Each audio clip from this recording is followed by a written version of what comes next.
আদ্রিত তুফানের মাকে বাড়িতে নিয়ে এসেছে দেখে কেউ তাকে বাড়িতে থাকতে দেবে না।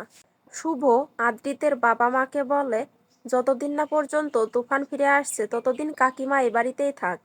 এরপরে আদ্রিত সেখান থেকে চলে গেলে আদ্রিতের বাবা আর মা শুভকে সত্যিটা জানিয়ে দেয় যে আদ্রিত তাদের সন্তান নয়। শুভ তার শ্বশুরমশাইয়ের আচরণ দেখে মনে মনে ভাবে, তুমি তো আসল বাবা নও।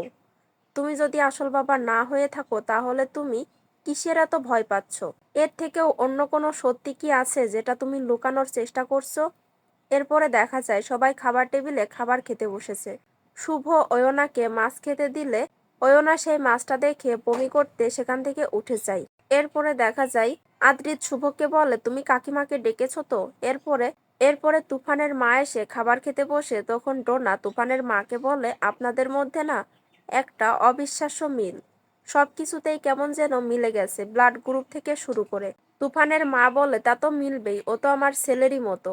এরপরে আদ্রিতের মা সেখান থেকে উঠে চলে যায়। আগামী পর্বে দেখা যায় তুফানের মা শুভকে একটা বালা উপহার দিচ্ছে। শুভ বলে, আমি আপনার সঙ্গে আলাদা করে কথা বলতে চাই, আমি কিন্তু সবটাই জানি। এদিকে সেবন্তী মনে মনে বলছে, শুভ কি তাহলে এই মহিলাকেই ওর আসল শাশুড়ি হিসাবে মেনে নিল?